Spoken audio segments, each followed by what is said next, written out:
So in the fall of 2024, Father Ross and I wanted to reflect a bit on priesthood and what it means, and we were talking a little bit about some of the figures that inspired us. And I've had a number of different priests in my life that were very influential. Father Michael Hicken is one.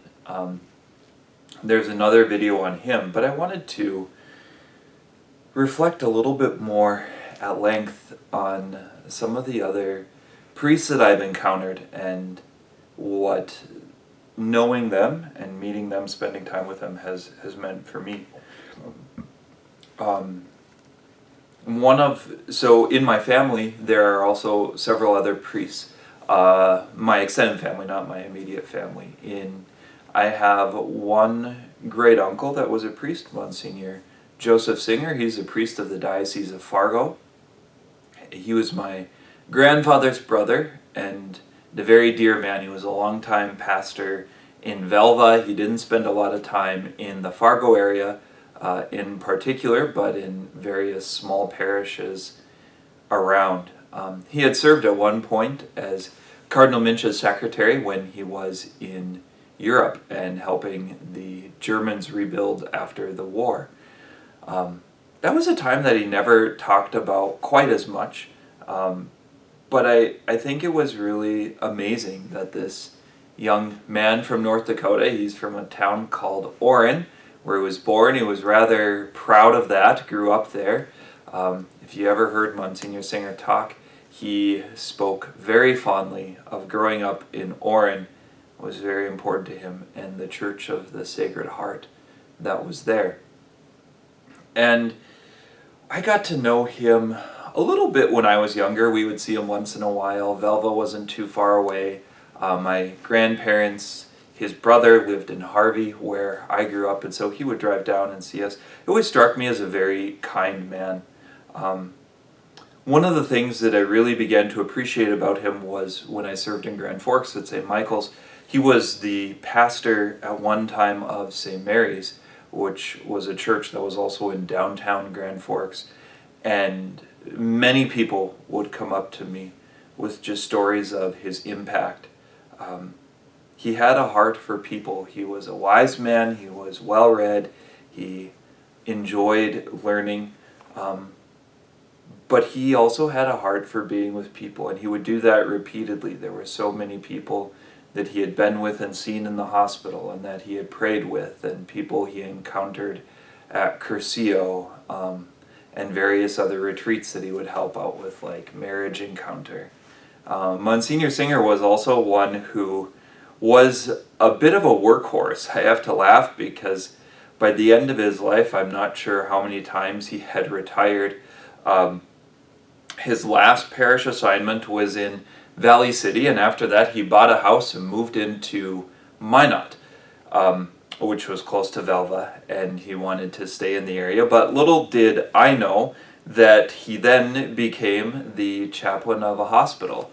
And so he was a chaplain at Trinity in Minot, and he would often work there during the week, and then he substituted a lot on the weekend. He loved traveling around. He loved meeting people. He knew so many people in different places and had so many connections. He always had a particular fondness for places like Velva and Karlsruhe and Orrin and Harvey and the good Germans from Russia that he came from.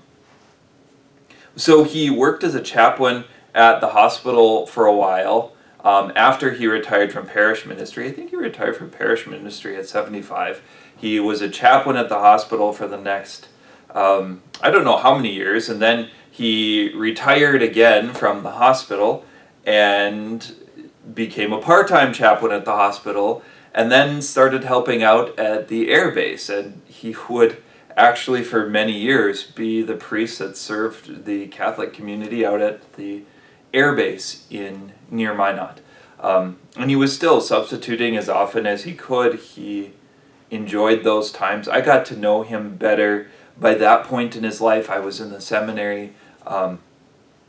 He was a part of my story in that he helped me pay for it. He was very generous in that sense, but also that he just his example. I wish now I could go back and talk to him about his wisdom and how he learned the things that he did. He loved people, he loved the land, he loved the time of farming, and he and I would frequently write letters back and forth, especially when I was in the seminary in our earlier years, and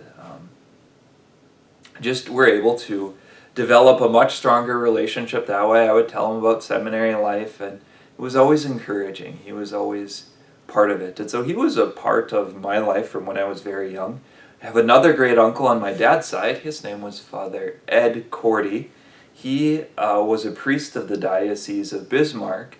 Him I didn't know as well until later in his life. We would see him sometimes, and he was, I don't know, maybe an image of him that I would kind of think of would be someone a bit like St. Nicholas. He was just a joyful man. He would come usually around holidays. That's when I remember seeing him. I think he's actually the one who baptized me. I would say I didn't have quite as much contact with him. He eventually moved into Harvey. When he was getting closer to the end of his life, he had started developing a number of troubles, as people do when they age, and he would come and he would often celebrate Mass at the parish in Harvey. I would get to see him then.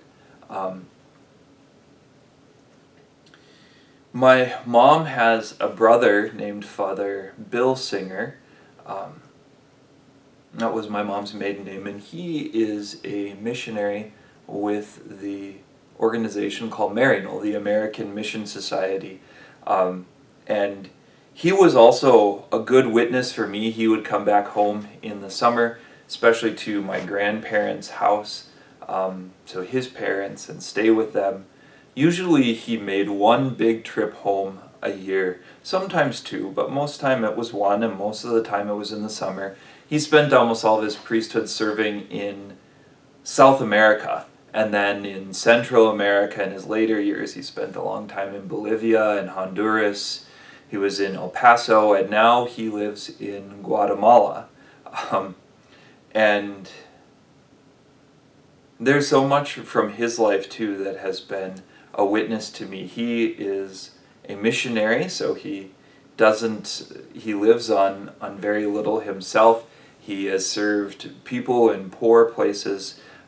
He conducts his ministry almost entirely in Spanish, and so to learn Spanish and learn it well, I think sometimes now he knows it better than English. And he's faced a lot of trials and challenges. You know, it's hard enough here in the States with the financial resources that we have and the parishes that we have, proclaiming the gospel and doing those things. And one of the things that really inspires me about his life is he has all of those same challenges, but has to work hard in places where they have mosquito nets over their beds because they have lots of bugs, and where they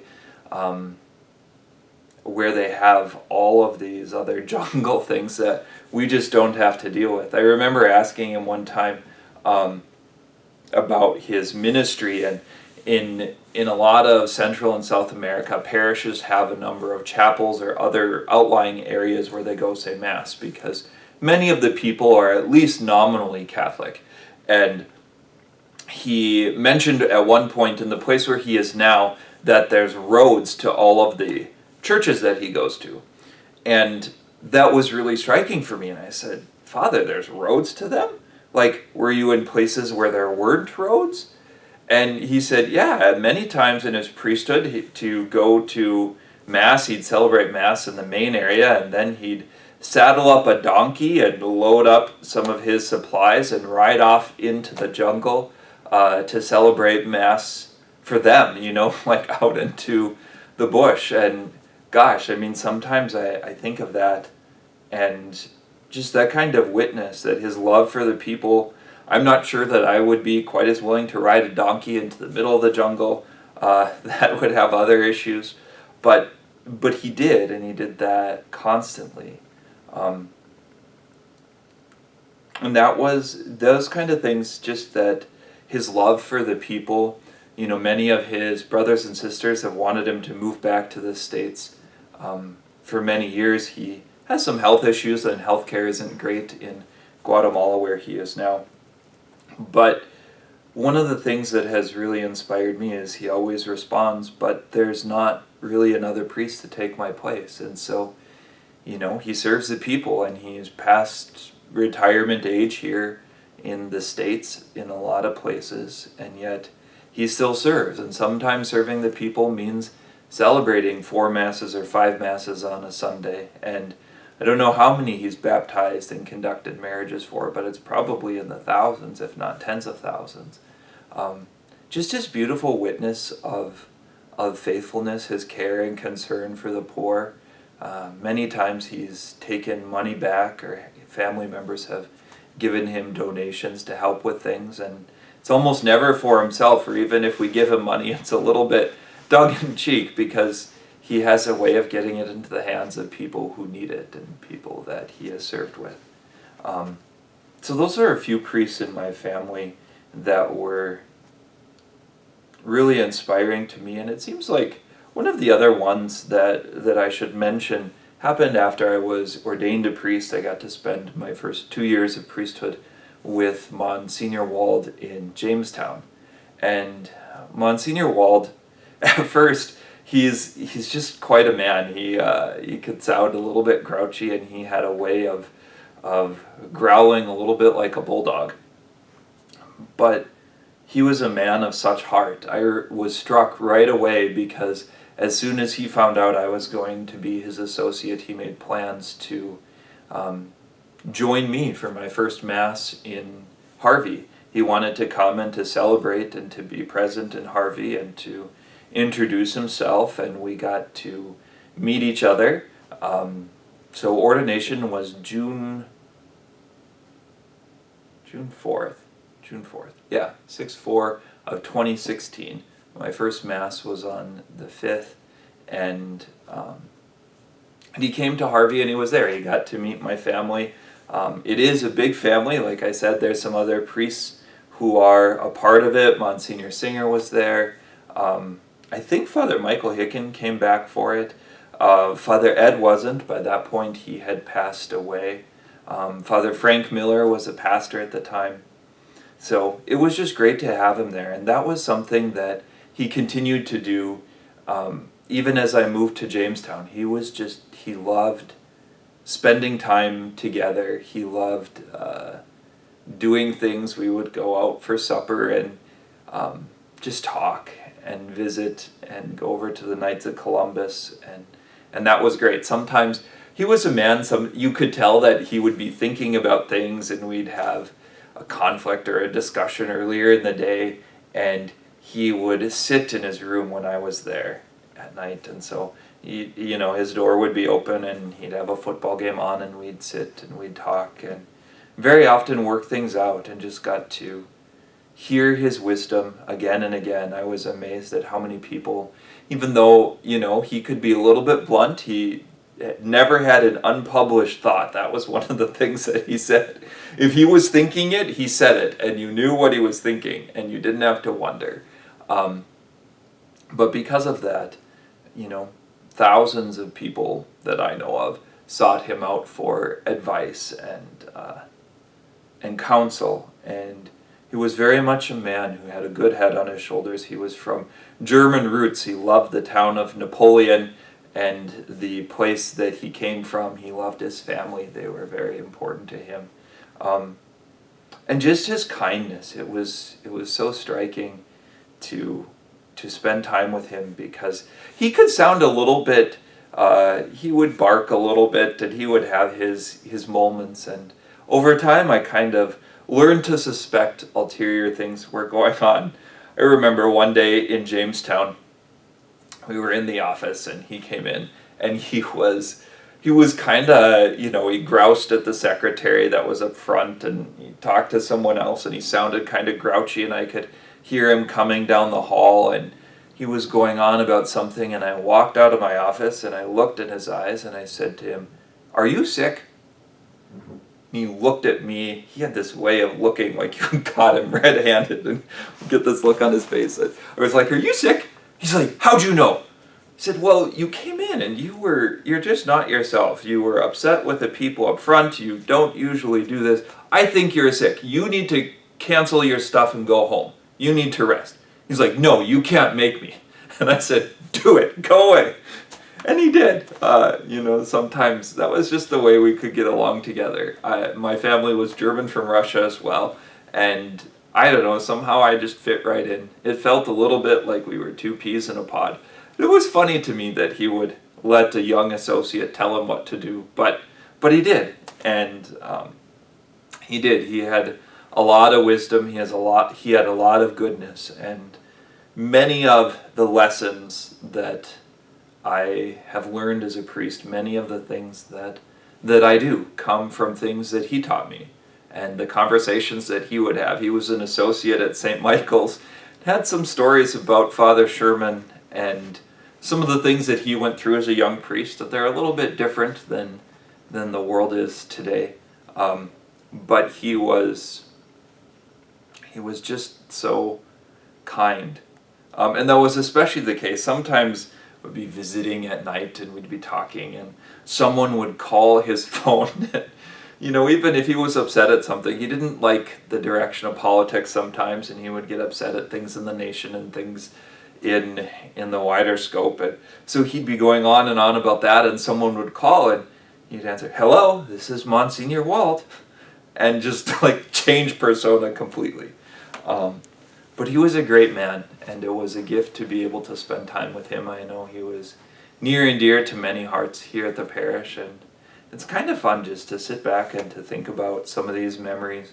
Sometimes those kind of things are in the storehouse of our minds, and it's amazing how easy it is to get caught up in the moments of the day and the things of the day and not take a step back and just think of some of these events that came before, things that have happened and the people that have had an impact on you. I wouldn't be in the same place today without someone like Monsignor Walt. He was a great first pastor, and that was really a gift. And I'm very, very thankful for that. My time in Jamestown was good. And there are other priests too. Just because I've had the chance to mention these in a little bit more extended way and to share with you some of the things that they said or some of the things that they taught me, things about them that have inspired me, there are others, there are more that I could mention, and some of them probably don't even remember me, or our encounters weren't all that long, and yet they made a profound difference. It would be too much, I think, to share all of them, but maybe we'll have a chance again just to reflect on the lives of priests that have been an inspiration in the things that they have done. Maybe you have stories too, stories of priests that have impacted you. Those are great to hear, and we'd be happy if you share them with us. God bless you.